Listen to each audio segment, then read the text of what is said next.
What is up, everybody? Welcome to the Dad Diary. I'm your host, Danny Jordan. That's my name. I had to think for a hot second as to where to point because everything's like in reverse here, which is just throwing me for a loop. It's COVID. COVID brain is rolling fierce over here. Anyway, thank you so much for joining me here on the Dad Diary. If you are new to the Dad Diary, welcome. Hit me with a comment here. Let me know where you're watching from, where you're at in the world, whether it be here in the States or somewhere abroad. I know we've got a lot of new people who are joining us here today, and that is due largely, probably exclusively, in part to the person who is joining us here on the Dad Diary today. I'm so grateful that she agreed to come on the show today. A little backstory, Brandi and I worked together on a little show called Storage Wars. And when I say little, I mean like the biggest show in cable television history, pretty much. I'm sure there are others that have beat it out, but it's one of the biggest, and it's biggest in my heart, which is all that matters. Brandi is a rock star mom, rock star human being. Like I said, I'm so grateful that she's agreed to come on the show today, and I know that's why pretty much everybody out there is watching. You're not here to see me. What's up, Tim, in Louisville, Kentucky? We also got India here, Bel Air, Maryland. Look at all these first timers. Massachusetts, we got Tim out in Massachusetts. Wherever you're watching from, hit us with a comment here. Let us know where you are watching in the world. I love to see this community growing. This started a couple years ago when my wife got pregnant for the first time. And now it's grown into this, which is really, really exciting and thrilling. And I'm just grateful for all of you who have decided to join the community and for all those guests that have decided to come on the Dad Diary. It's a ton of fun. We have educational conversations. We have informative conversations. We have entertaining conversations. And I know that today's conversation will be all of those things. Real quick shout out to Alex Moody in Yorkshire, England, which is sunny apparently today. Congratulations. I know it's not sunny often in England. And Jim, how are you, Jim? Jim was an appraiser on an episode of Storage Wars. How you doing, Jim? Great to have you here as always. Anyway, enough of me chatting to you guys. I think it's time to bring in our guest, my good friend, rockstar human being. Please welcome to the Dad Diary, Miss Brandi Passante. Brandi, hi. Hey, Danny. How are you? How you doing? I'm You good. know, living I'm that good. quarantine life. Yeah. I've been on Loving it. actual quarantine because I Yeah, got the that's COVID. crazy. Yeah, Yeah. everybody out there, this is breaking news. You heard it here first on the Dad Diary, maybe, unless you shared it on social media. When we were chatting before we went live here, you informed me because you texted me on Monday. You're like, "Oh, I'm a little sick," and I was like, "Oh, I hope you feel better." I just assumed maybe you had a cold or stomach bug or whatever. But it turns out you tested positive for coronavirus. I did. I did. Wow. Today will be my 12th day on quarantine. I thought I was never getting better, but today I woke up feeling pretty fantastic. I mean, you can hear I'm still a little kind of congested. But I don't have a headache today, so that is a massive triumph, I have to tell you. And I can sort of taste this nasty ass celery juice that I'm drinking right now. I love it. I love that you're staying healthy amidst all of this, and hopefully by the end of this, uh, I haven't given you a headache. Hopefully this is a pleasant experience and you enjoy your time here on the Dad Diary. I got to say, to your face, virtually here, thank you for coming on the show. As I mentioned when I was doing the introduction, for Absolutely. those who are joining us, Brandi and I worked together on the massive hit reality show Storage Wars. I think we worked on like a total of 60 episodes together over 2 years, which is just Is that it? crazy. I mean, 60? I don't know. It's like they all starts to, I know that I went to well over 100 auctions. I know that for sure. Yeah. Yeah. And we did the probably my favorite epilogues Oh together. yeah, we had so much fun doing those when Brandi was going to run for president. That's probably the best epilogue there ever was ever. Yeah, and that was all Marielle. Like that was all her Marielle, idea. I know. She's amazing. Yeah, I still have one of those buttons somewhere in my garage somewhere, Brandi for president. That's awesome. I And probably have you, one somewhere around here. it might be time for you to run, but that's another topic in and of itself. Right. So I'm grateful that you're here. One, because I just enjoy you. We've become friends over the years. I think the reality about reality TV is that like we would work together, every week. Sometimes I'd see you 3, 4, maybe 5 times a week, but we didn't really get a chance to like have a ton of personal conversations. But since I left the show, I was a producer on the show. Since I left, you and I have stayed in contact, and you've invited me and my wife to your Christmas parties over the years, and we've had the chance to get to know each other in a way that we never got to know each other when we were working on Storage Wars. And that's why I've enjoyed that time, and I'm excited for this conversation we're going to have today, because I think I'm going to learn new stuff about you. I think a lot of your fans are going to learn stuff about you that they never got to hear on Storage Wars. And so all that to say, thank you. Oh, absolutely. Anything Um, for you, Danny. Oh, that's too kind. I think I might have toothpaste in the corner of my mouth. Anyway, um, so I do want to. Gross. Yeah, exactly. But at least I brush my teeth, Silver right? lining. Yeah, exactly. Or my lips, one of the two. So let's start. Let's address Storage Wars a little bit, because obviously so many of these people who are watching here today know you from Storage Wars. What's Right. incredible about Storage Wars is that it's been on TV in what 100 countries around the world, which is just absolutely insane. And I wanted to ask you, like, when you found out you were going to be on this new show on A&E, did you have any idea that it was going to turn into what it turned into? Not a clue in the world. I really honestly didn't think that it was going to go anywhere. And the first episode, we were all in Vegas shooting what they called like a lockbuster. Anyway, people recognized us after the very first episode. It was kind of nuts. Wow. We all watched it like kind of as a cast together in the bar in Las Vegas. And shortly after, people started to recognize us, which was just bananas. And then it just became this phenomenon.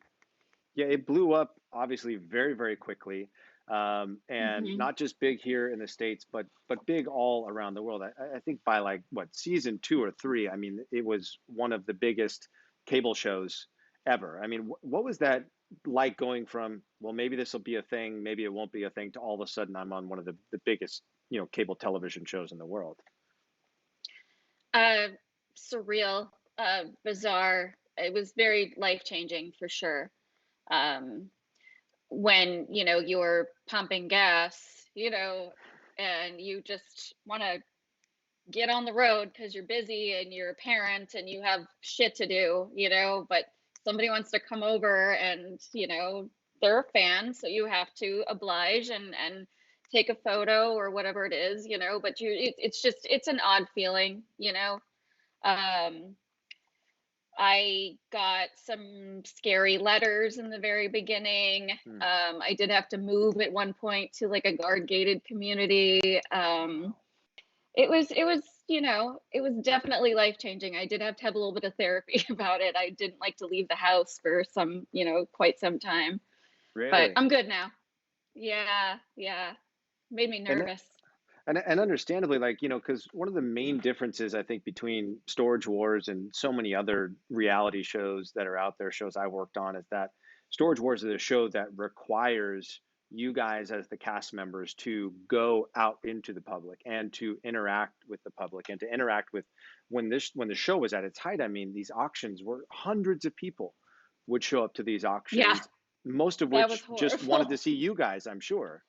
Yeah, spectators, or even the crazy folks who just watch the show, the edited show, and assume this is like a get rich quick type scheme or something, and they would show up and say, I quit my job and mortgaged my house and rented or leased a store, and this is my first option. What do you recommend? I'm like, try to get your job back. What are you talking about? This is Right, horrible. This is back-breaking work. It is right. not, it's moving day every single day.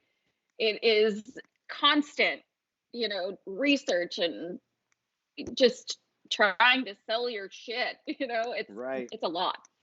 It's a And lot of and work. it is not fun to go through a storage unit. Yeah, no, contrary to belief, it is not fun to go through a storage unit. I try my best to make it fun, but it's just, yeah, it's dirty and sometimes really disgusting. Yeah. There's rat shit and porn and all kinds of things that you're just like, I don't really want to be rifling through this stuff, but Right. you know, And it's the just job. like, it's funny because, I think one of the allures of Storage Wars is like what's inside the box. Like people want to know what's inside the box because it's like that modern day treasure hunt. But there were so many boxes that you guys would go through in those units that like nobody wants to know what was inside of that box Oh no. at all. Yeah. Um, Yeah. Now I want to know, like, as because your kids at the time that Storage Wars premiered and then blew up, like your kids were really young at the time, right? They were actually Peyton, she was 5, and so Cameron was 7. Yeah, they Mm. were little. So Yeah. what was that like? Because it's your mom and you got kids who are going to school. Like your kids were in school at that point in time, and now all of a sudden, mom is one of the most recognizable people on TV. What was that like for them? What was that like for you? It was a big transition for sure. I mean, I worked part-time at the time, and so I was able to be with them fairly often, volunteer in their classrooms and do all of that. And once the show started, sometimes it's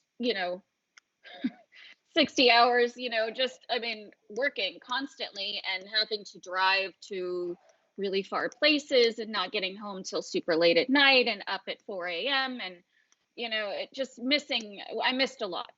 I think, Right. when they were little, when we first started the show, shooting really kind of took over, and then trying to run the store at the same time, and then we had a second store. I mean, it was overwhelming at best, Yeah, I for mean, sure. you were juggling a lot, and how did that was that hard, like, to realize that you were starting to miss out on these things in your kids' lives that for 7 years? Killed me. Yeah. Yeah. What was that like, Yeah. and how did you process it? It was brutal. Yeah, I missed Peyton's first day of kindergarten Oh, wow. because I was on the call sheet. When you're on the call sheet, you got to be there.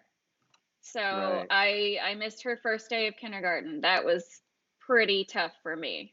Her grandma took her, but that was a tough one. And I missed like a Mother's Day fashion show thing that they Mm, do in elementary school, and I missed quite a few things.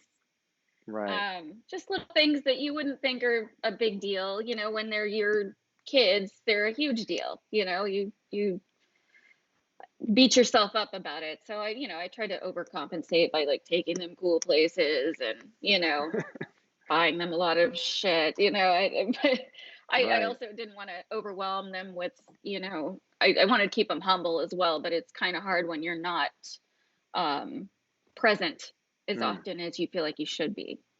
right. Yeah. And then what was it like? Because obviously they had known you, for 5 years and 7 years as not someone who was on a television show.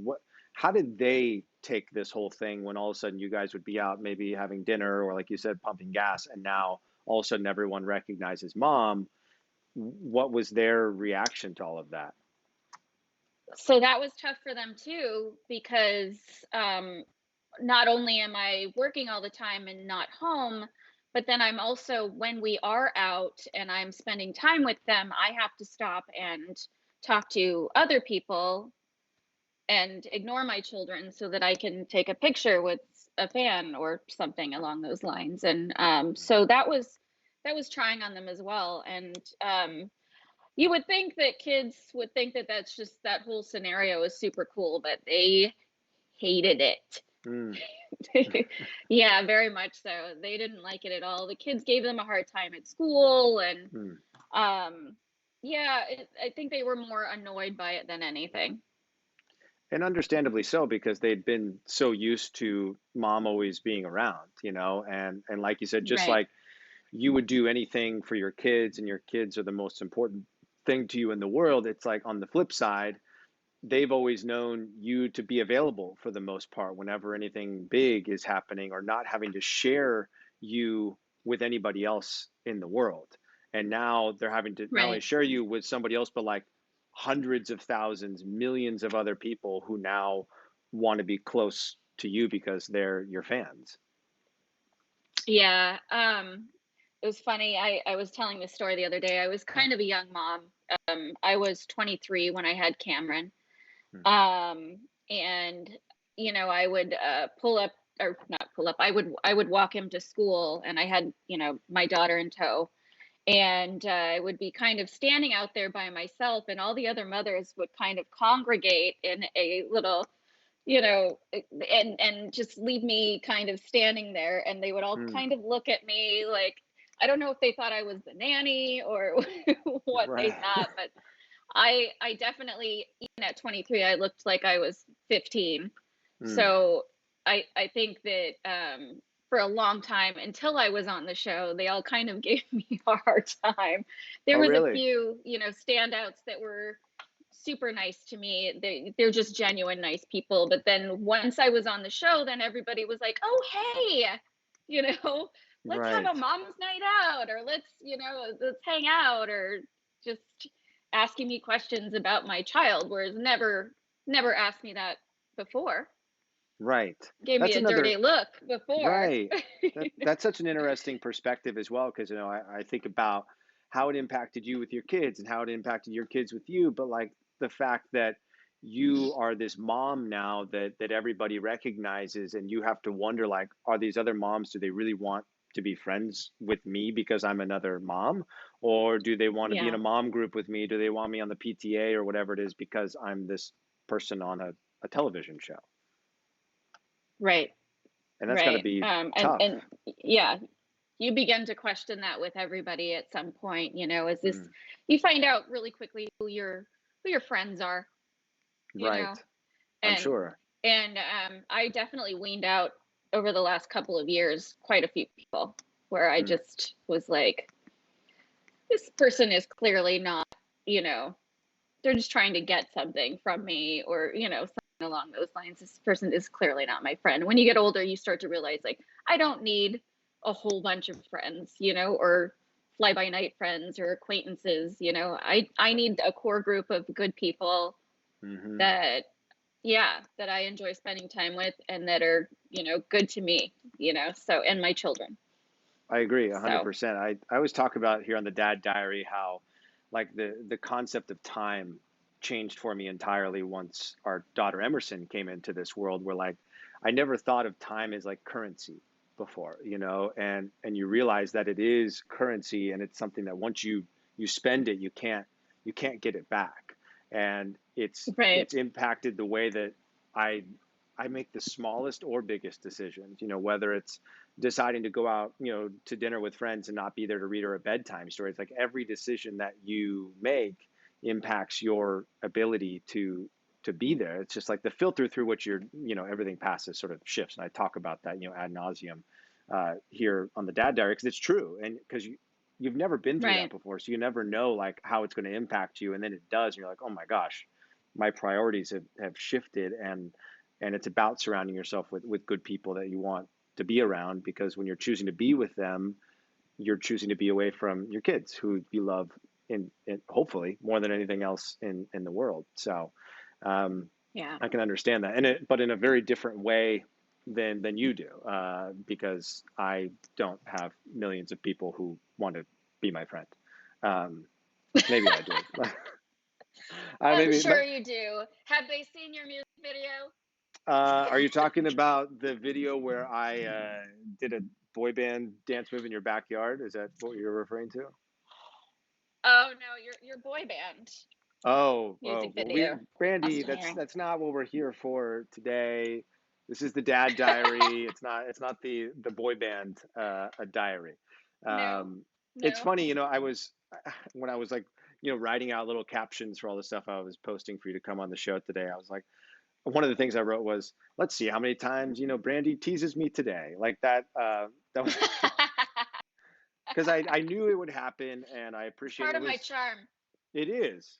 It is. It was part of our I think what bonded us during my time on Storage Wars was that your personality is very much like, I think you're like, here's who I am, and if you can handle it, like we're gonna have a good time, and we're gonna be friends. But if you can't, you're probably not gonna be around here very much longer. Um, Exactly. which is funny because Not my decision. did you know, Brandy, that before I got hired on Storage Wars, they actually brought me in to interview for Married to the Job. Really? Yeah, that was what I was interviewing with Jeff for for Married to the Job, and then he called me the next day or later that day. He's like, "How would you feel about another show we do that involves those same people?" And that's how Yeah. I got the job on Storage Wars. Oh, we had a good crew on Married to the Job. Yeah, That was interesting. I shooting both shows at the same time was something else. The kids had to have a tutor, so that was trying. And kids don't really understand, like when it's time to work, kind of scenario, and it is work, and that's kind of that was a little tough on them because they were still little when we did Married to the Job. right. Um, but I was telling a story the other day too about how, because we were talking about bowling, and when Jared had bowled me out Oh of my that chair gosh. and I fractured my wrist. Yeah, and I couldn't wear a cast or anything because we were also shooting Married to the Job at the same time, and for continuity, I couldn't wear a cast because it Right. would just have fucked up the whole other show. So now I have a little click. Do you really? I But mean, I will yeah, never forget.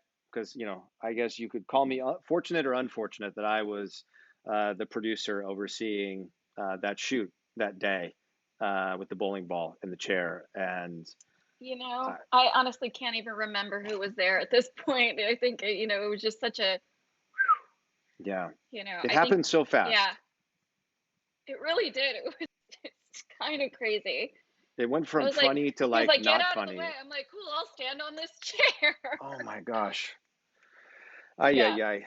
Anyway, we don't need to go any deeper into that, but you do bring up a good point about like the kids when obviously they were needed, when it came to Married to the Job, because the whole premise of that was you guys like balancing, having kids and the hustle and the grind of running the shop and this business, and like what was that process like of deciding? Because like we talked about like your kids saw you become famous and saw you become recognized, and now you were part of making the decision to put them on television as well. Like, was that an easy decision to make? Was it something they at that point were into, or what was that like? Um, so it was not an easy decision to make, but they really wanted to do it. Hmm.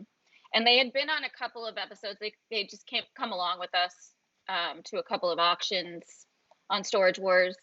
So they kind of knew the drill, and they really just wanted to be a part of this. So, I allowed it. They seem to be okay, Yeah. mostly. No, your kids are great, and you mentioned something to me a couple weeks ago, and this is going back to how I said earlier that I've loved over the last 4 or 5 years since I left Storage Wars, us being able to really build a friendship and get to know each other on a much more personal rather than work level. And you knew, because I've been very public here on the Dad Diary and even on my own personal channels, like the journey we've been on with our daughter Emerson, and Yeah. her being born with a limb difference and her going in for surgery a couple weeks ago, because you originally were supposed to come on the show a few weeks ago and I had to push it because of Emerson's surgery, and I just wanted to be able to focus on her. And then you told me via text that both your kids had health issues when they were younger, and I never knew about that. So I'm interested to hear more about what they went through, what you guys went through when they were younger. So Peyton, when she was born, she was deaf, and she also had a cleft palate, not the lip, but the soft palate in the back. Hmm. So uh, eating was challenging. So and Cameron was 2 when she was born. So they wanted to keep her in the hospital and send me home, but I kind of refused that. So I brought her back to the hospital every morning at 6 Oh a.m. wow. with my toddler in tow, so that we could be there all day. So that I didn't have to leave her in the hospital. That was kind of tough. And she had her first surgery when she was 6 weeks old, Oh wow. on her ears. Yeah, and it worked. But she always had sort of a like a speech delay as a result of it. And so we did a lot of speech therapy, which she was going to have to anyway, because with the hole back there, it makes them really nasally and it makes it really Hmm. hard to articulate anything. Right. Um, and then she had her first mouth surgery at 1 years old. Hmm. The first time we went in for the mouth surgery, this was going to be a big one, like a 16-hour surgery. Wow. Um, yeah. So I had a really rough time, the night before. Obviously, no sleeping or anything of that nature. And we got to the hospital, and she was running a little fever, Hmm. and so they wouldn't do the surgery. Oh my gosh. So we had to postpone it for when this surgeon that we had waited so long for to come available again, and kind of go through that stir of emotions all over again. Um, but finally we did, and that was brutal too. You have a little one, so you know what it's like when they come out of anesthesia. Right. Yeah, Uh, I actually, because of they're COVID, I terrifying. wasn't there. Lynn was the only one who could be in Oh, the hospital with her. They wouldn't let me even inside the building. well, I was with her by myself as well. Okay. That's something I've used to anyway. But anyway, when they come out of anesthesia, they put you in this little folding chair, and Mm, it's very scary for them to wake up from anesthesia. right. So I'm holding her, and they're like, she's gonna wake up pretty soon. But it was an hour and a half. I was holding her in this folding chair, and my Oh arms my were gosh. completely dead. And she woke up and started flailing, like screaming and flailing everywhere and freaking out. Wow. And I'm like trying to hold her and not drop her because my arms are dead. It Right. was, yeah. And then we were in the hospital for, I think, about 2 weeks with that one. Hmm. Um, 60, I can't believe that was you a know, 16-hour surgery. Like, what were you, did you stay at the hospital the entire 16 hours? of, of course, Of course, yeah. not leaving, not leaving my baby. Right, But exactly. yeah, it was tough. But she hears perfectly now. She For years she would be really quiet until she started cheerleading, Mm, and I think that was kind of life changing for her. She became more confident, and you could actually start to hear her voice. You know. Um, anyway, 2 years ago, Cameron uh, got sick. mm, He um, he has something called a vernacular. So we've been seeing a urologist for years, and we go in every 6 months or so and get an ultrasound. Well, the doctor wanted to see if he had something maybe pinching mm. in his stomach, to see if maybe that's what it was causing it. And we happened upon a mass on his kidney, Oh my gosh. and watched that for a couple of years, probably like a year and a half. And then he started, because he was not symptomatic, so they didn't want to mess with it. Um, then he became symptomatic. Mm, And yeah, so Cam and I spent 3 months at the Children's Hospital of Orange County, really? and he missed three months of high school. And he was in honors classes and Mr. High School, and set back everything that he had ever kind of worked towards. It was Hmm. really discouraging. And then every time we had an issue, because his blood pressure still gets really high, Mm, every time we'd have an issue, he would panic, like just full blown anxiety, panic attacks. mm. Doesn't want to go to the doctor, because every time we go to the doctor, we end up back in the hospital, kind of Right. scenario. Um, so that was tough. That Yeah. was, but now still, he still doesn't want to go, but we are definitely managing his blood pressure much better. He had a Right. couple of surgeries when we were in hospital. We came home for a couple of weeks. He had like a drain bag coming Oh out my of his gosh. back. Right. I had to drain it and measure it, Mm. and I was like, oh my God, what is this? I don't even know what this is. It's so Right. gross. But you're like a And mom, one of so you're the like right in there, and it's like you're probably battling Right, that, like, this is right, gross, but also I need to like be strong for my child at the same time. right, right, exactly. Yeah. And it was, a lot of waking him up every 4 hours, and, doing all of that. It was a lot. But Yeah, he's doing a little better now. And so, I mean, for a while, he's been doing fairly well. Blood pressure's at a good level. So that's good. we're hopeful. Yeah. Yeah. So We did have an appointment with the urologist, but we had to cancel because of COVID. But he seems right. to be doing really well. So So what was that's it great. like comparatively speaking, because Peyton was so young when she had her procedures, comparatively speaking, to Cameron, like how was it different sort of navigating that as a mom when your child's so young, and like I'm sure their fears are different, and in a lot of ways they can't communicate those to you yet because they're so young at that point. Right. Comparatively speaking, now that like Cameron's so much older, he can tell you everything that he's scared of, everything that might be hurting. Like how did it differ, and how was it similar? She doesn't remember. I think it was more brutal on me, with her because she was a baby. Mm, And I tell her about it. She doesn't remember, any of the surgeries or issues that she had. She doesn't even really remember doing speech therapy. mm, Um, but Cameron, I mean, he was a teenager and wanted to go to school and see his friends. And I mean, we were in there for Halloween, and all of his friends came in and brought him candy. It was mm, really kind of amazing.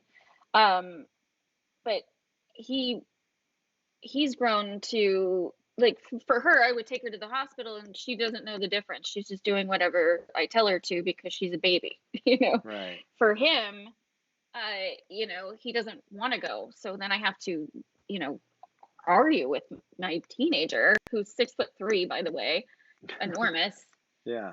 Yeah, I don't know how the hell that happened, but I have to argue with this Yeah. kid and beg him to go to the doctor, and that is, I think that's one of my biggest hurdles right now. Mm, Because he gets so anxious and so upset, and then angry at me mm. because I'm just trying to make sure he's okay, and do the right thing, take him to the doctor. Right. And You're just being his mom. he's so fearful. He just doesn't want to go, he doesn't want to get stuck in the hospital again for months. Right. I get it. I Yeah. understand how he feels. I don't like going to the doctor either. It's terrible. But, you have to. Yeah. Do you think that going Yeah. through everything you went through with Peyton when she was so much younger, in a way, sort of like prepared you for everything that you've navigated with your son now, where it's like you've been through the process, you've been through the doctor visits, where almost sort of like you're battle tested in like a sense. You know, I don't I don't necessarily know that that's true. Mm, I don't think you're ever prepared for your child to have something wrong with them. right. I don't it doesn't matter if you've been through it, I a million times, it still is a different kind of, I don't know, hurt every time. It's just it's hard to Yeah. see anything wrong with your baby. Yeah, no, Yeah. you're dead on, because like we went through like a pretty challenging situation with my niece a couple years ago, and like we were in very intense hospital situations, and so when Emerson was born and everything we went through with her limb difference and then her surgery that we had a few weeks ago, part of me was like, oh, like we've been in these very intense hospital situations. Like, I'm going to be good. Like, this isn't going to stress me out at all. I'm not going to be worried. And that could not have been further from the truth. Like, I was so on edge, like not just the day of her surgery, but the days leading up to it, especially knowing that I wasn't going to be able to be there at all, not just to support her and Yeah. tell her that everything was going to be okay, but that I wasn't going to be there for my wife either.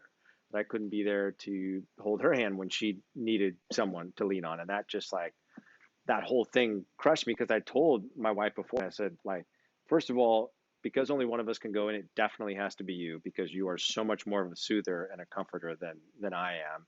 But like, furthermore, I was just like, if you have the option to stay in there, stay in there. Like, I'll be good, like outside by myself. I just didn't want anyone to not be present inside the hospital while Emerson was in there. But then, because of COVID, they wouldn't even let us stay in the waiting room. So my wife eventually had to leave anyway. So Ugh, that was a process, I but can't nothing can imagine. prepare you for that. Like, it just touches on every emotion that you have. Yeah. Um, but that's Yeah. being a parent. It's just like being a parent touches on like every emotion that you have, for happiness, sadness, anger, all that sort of stuff. So I wanted to touch on something here that I've just been so uh, like blown away by what you have done, like the way that you've used your platform, like over the last couple of years. There's this incredible organization that I've seen you speaking for called Women's Own Worth. And I'd love for you to talk more about that, because as a dad of a young girl, like knowing that there's someone like you and all the women who are a part of this organization going out there and like furthering this message really means a lot to me, knowing that like women are speaking up, and that like my daughter will grow up in a world that, you know, hopefully is more understanding, and all those things. So I'd love for you to chat about Women's Own Worth and what the organization is and why you decided to lend your voice to them. Um, I met this woman named Jawan. She was a friend of a friend. I met her in Dallas at a NASCAR race, and she was the brightest light. She has this fantastic accent because she's, from Little Rock, Arkansas, and she is just always smiling and super bubbly and great. And she told me her story. She had a very abusive boyfriend, um, got restraining orders, the whole nine. He kept threatening to kill her. Um, Showed up at her house one day, took her daughter when she wasn't home for ice cream. She came home, found them there, and he said, "I'm going to kill you now. So get in the car." So she hugged her daughter, and she didn't want anything to happen to her child. So she went with him and grabbed her purse and got in the car with him. And he pulled over to sort of a remote area and said, "I'm going to kill you now," and brought out his gun. And she said, wait, let me just call my mom.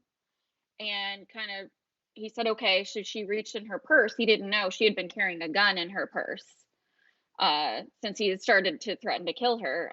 The restraining orders often don't keep the abusers away. So, I mean, it's a minor deterrent. It's a piece of paper. Anyway, so she pulled out the gun, and he like went to shoot at her, and she shot him. Well, where she shot him, it ended up like blinding him, but he was still alive. He was just kind of bleeding quite a bit. And she grabbed the door handle and just started running, and he got out and started shooting at her. He eventually bled out and died. And then she was in litigation for years, but she ended up getting justifiable homicide. So she started this foundation because when you are in an abusive relationship, they make you to feel like you are worthless, and you won't be able to hold a job, and you won't be able to take care of your children, and you won't be able to just even make it in society without this significant other, and so she provides scholarships, housing,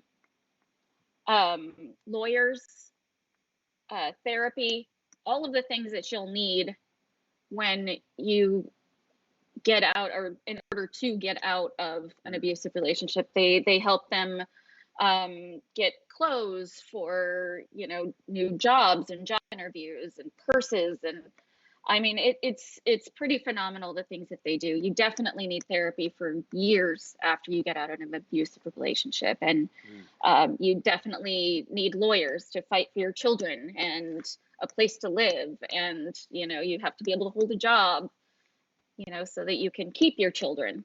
Right. And a lot of people just, a lot of women don't think that they are capable of doing any of those things, and they end up getting killed oftentimes. Oh my goodness.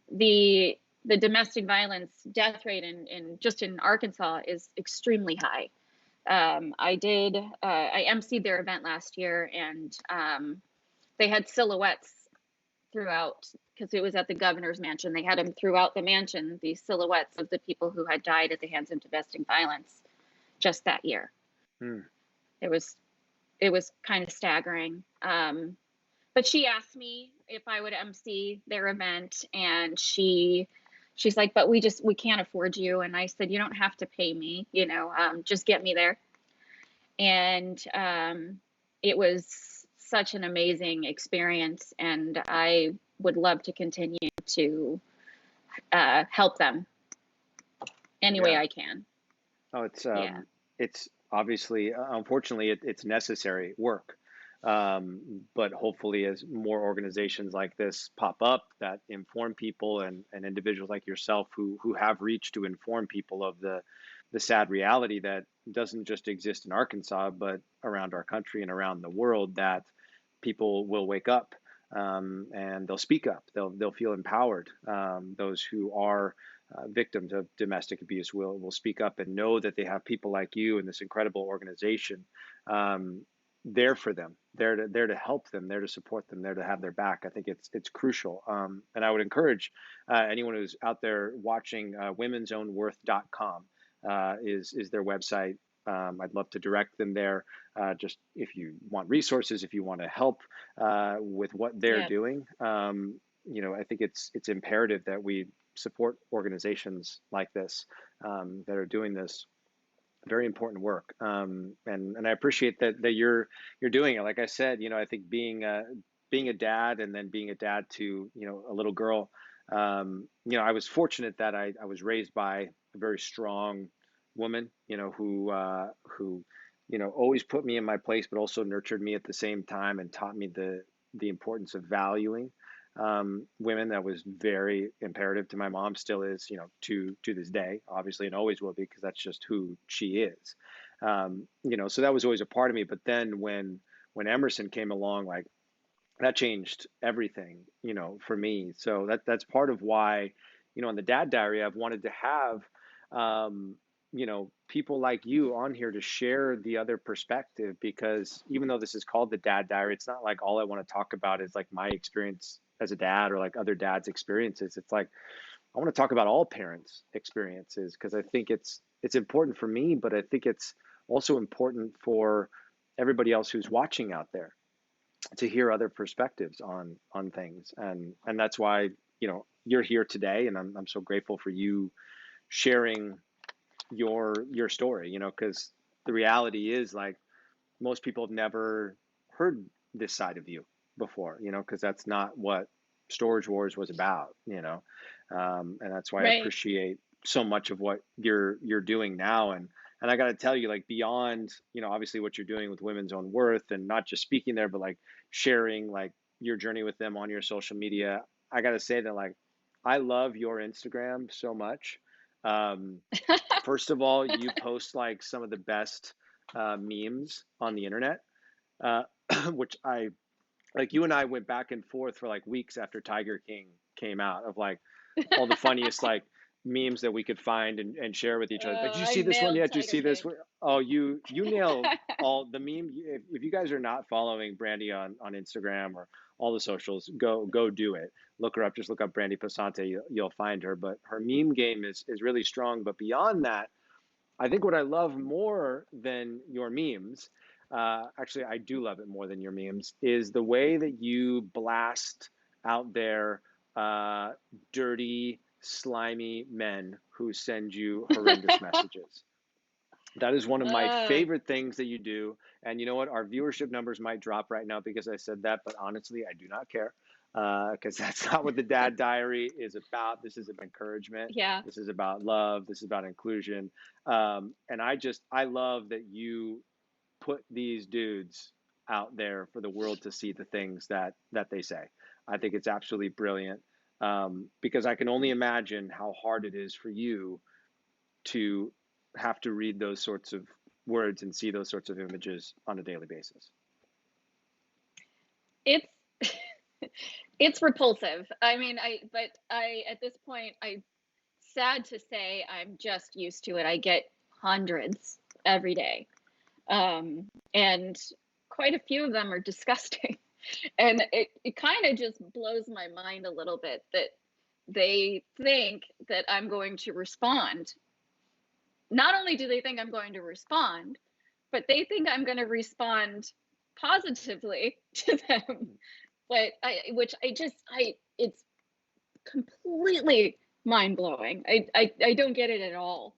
Yeah. But I really don't. Um, but this is just the world we live in, and people are, keyboard gangsters or whatever, just hiding behind their, phone or computer and writing whatever the hell they want to, Right. and I guess assuming that I'm going to respond. I don't know. I don't know what they think that they're going to get from that, to be honest. Maybe they're Do like they think I'm going chasing. to be like, you know what? Yep. Why don't you call me? Yeah, Let's do that. exactly. It's Disgusting thing that you just asked me to do. Yeah, exactly. It's repulsive, but I love the fact that you don't let them get away with it. Because Yeah. it's one thing in the world to think something, but it's another thing to put it out into the world. And that's something, again, like being the dad of a little girl. Like, you and I were talking about this before we jumped on today, was like the idea that when we were younger, like AOL Instant Messenger came out when we were like teenagers, right? And there Right. wasn't this way for people to immediately get in contact with people all the time, but also behind the safety of a screen without having to do it face to face. And now it's like through social media, you can constantly be bombarding people all the time. And it's just like, I'm a dude and I know what it was like to be a teenage guy, and think things that teenage guys think, but I never went up to somebody and said it, or called them on the phone, or sent them a text and said these sorts of things, because my mom raised me to have more respect and more class than that, you know? And so I Yeah. see all these people doing these things, and I think the reason they continue to do it is because in a lot of ways they get away with it, but you are one of those people who is making sure that they don't. Um, and I really like that. And as the dad of a young girl, I really appreciate that, because if one less guy, or 10 less guys, or 20 less guys, or however many less Hmm. behave like that and consider their actions, then I think it's better for the world. And I know it'll be definitely better for tons of other young girls out there, and my daughter at some point in her life. So I really appreciate that you do that. Hmm. Well, thanks. It's also really funny. I It's funny, and Yeah, I appreciate it. it's funny. It's funny. There's so many that I don't post because they're so vulgar Mm, that I just don't want to. I know there's some kids, and or younger people or people who don't appreciate that kind of talk. I guess if you're following me, you should probably appreciate that kind of talk, but not that kind of talk. It's pretty nasty. Some of it is really raunchy, and so I don't post it. I would like to post all of them because I do think that it's, instead of me being like, "Hey, you're disgusting and rude," why would you send that to me, and then get in some weird argument with a stranger. I put them out there, and then I let everybody else tear them apart. yep. So and then they're shamed, something that they thought maybe was private because it's in my DM. It's not private. Right. And I So appreciate, again, I appreciate that you do it. And for all the other people who go out and then message these people and put them on blast and blow up their DMs with, messages of how disgusting they are, good for you guys for going out there and informing people that this is not okay. It's not a way to behave. It's not a way to treat others. Um, so that brings me to my next question, is like this idea that your kids were 5 and 7 when Storage Wars, started, and then it blew up, and you became a person that everyone knew, and now with social media being so big, and you having, almost 200,000 people who follow you on Instagram and send you these sorts of vulgar messages, like how is that, how has it changed now that your kids are teenagers, right? Because they're both in high school now, they're both out there in the social media world. I'm sure people have talked to them about you before. Like, what has that been like now that they're like exposed to the world in a bigger way? I definitely think it's difficult for them, especially as teenagers.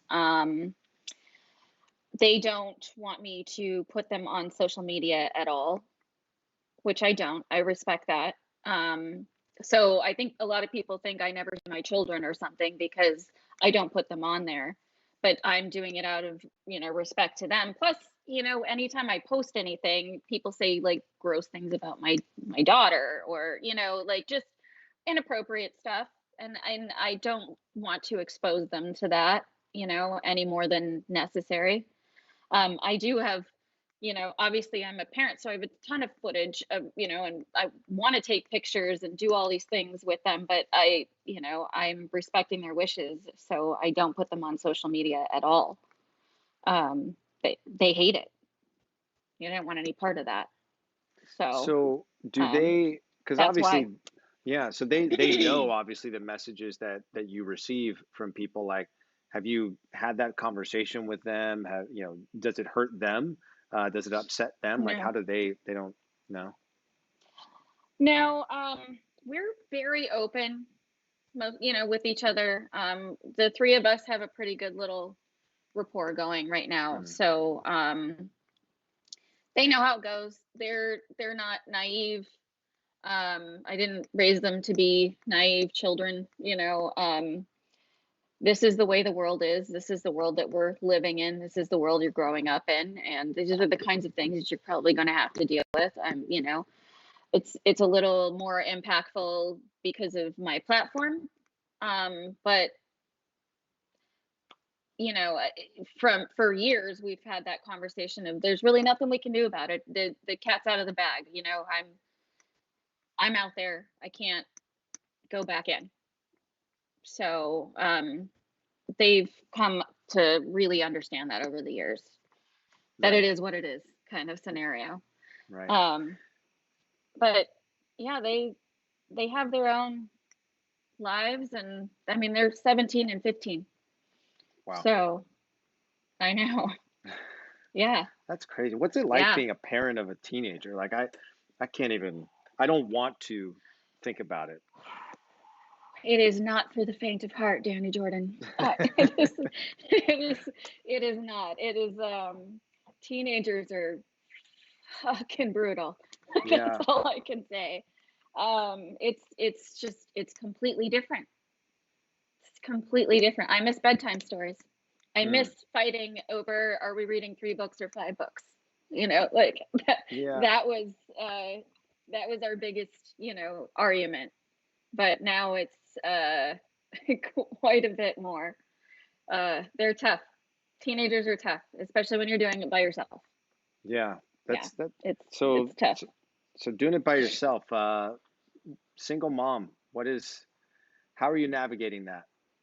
Chat me through, because my mom was a single mom for a little while, and I'm just so grateful for the decisions that she made that I know were hard for her, that ended up being the best for me as a kid long term. Yeah. And I'm so appreciative of that. Like, how's your experience being a single mom, raising two teenagers and navigating everything with just you? It's not easy. We have to kind of help each other out. Um, you know, uh,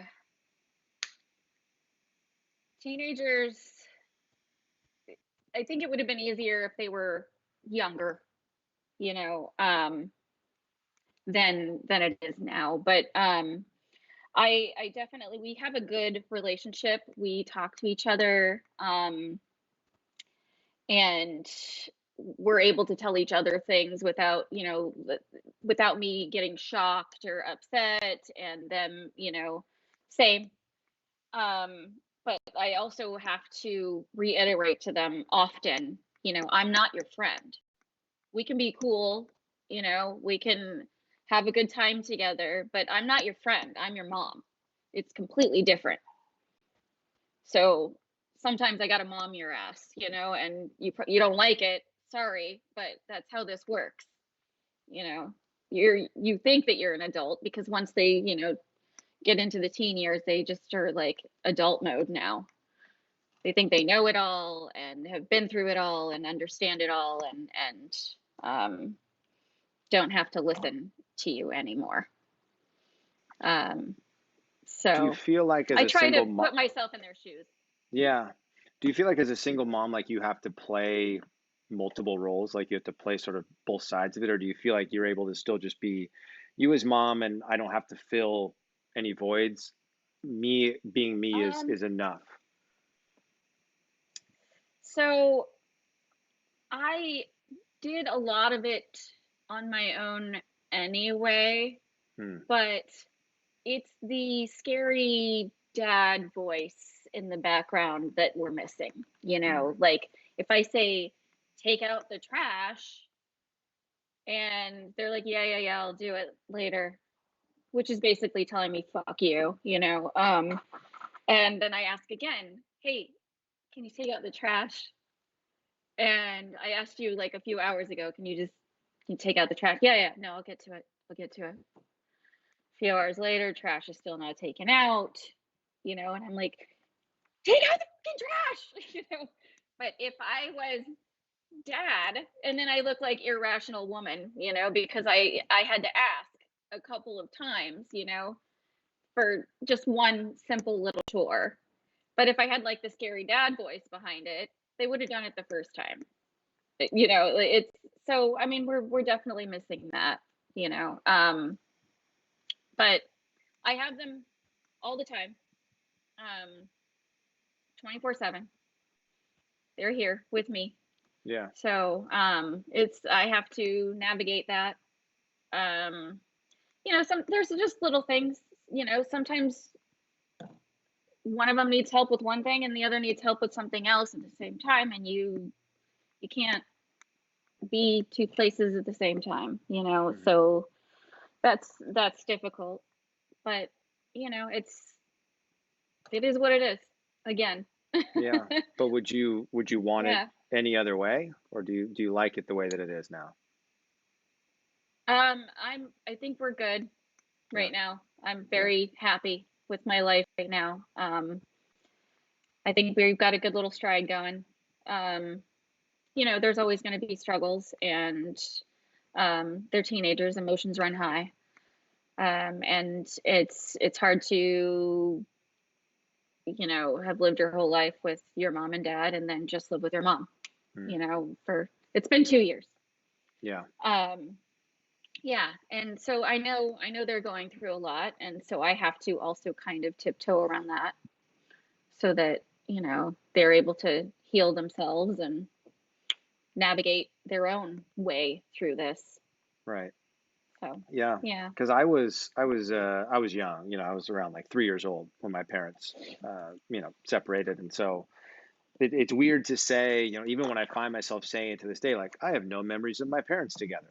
Like it's weird to think about the fact that I don't have a single memory of like being in the kitchen with my parents, or going on a road trip with my parents. And it was weird because, or not weird, but sort of interesting. Last year, I want to say it was like Thanksgiving or some sort of holiday, and my mom and my stepdad were here, and my birth father, he was here as well.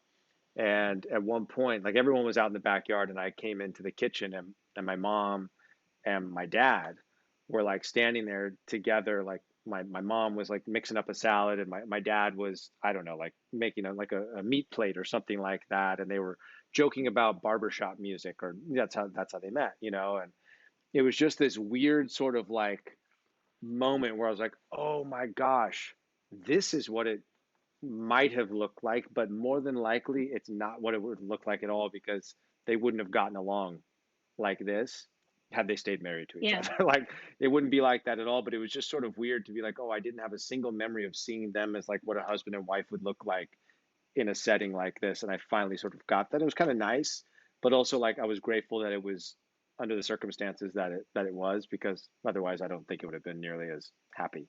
Um, but it's interesting, like I was so young, and then I watched my dad got divorced again when my brother and sister were teenagers, and just watching them, they were both in high school, at that point in time, or like my brother was in junior high, my sister was in high school, and just watching them navigate that as teenagers was just was heart wrenching, because you can process it all, Yeah.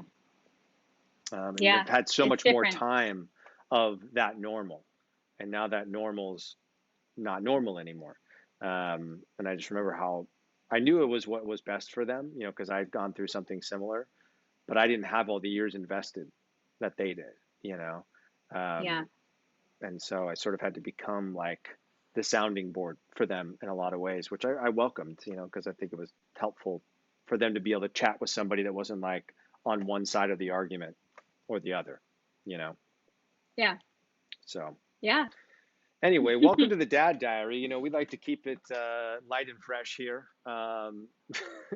But no, this is necessary conversation, and the reality is like millions upon millions of people have gone through this sort of situation, the exact thing, or something similar, or something totally different. You know, and that's life, right? Like just understanding that like everybody has a story. You know, the one thing we all share in common is we have parents. You know, like that's the one thing, for better or worse. So anyway, I've really enjoyed this conversation today, and I hope you have as well. And I hope you don't have a headache at this point in time. Nope. Still feeling okay. That's good. Good. I'm glad to Yeah. hear that. But I do Yeah. really, really want to say thank you so much for not just agreeing to come on the Dad Diary, but for being willing to dig into some conversations that, you know, you didn't have to dig into today, but you were willing to, and you gave me your blessing, and I appreciate that. I think it's helpful for a lot of people out there to hear your story and to hear your honesty. So Huh. It was fun, Danny. it was fun, and you know we'll have another conversation, I'm sure, somewhere down the line when you're no longer on quarantine, and maybe we'll run into each other in Vegas again sometime soon. I know that was funny, Yeah, it huh? was fun. We were there for two very different reasons.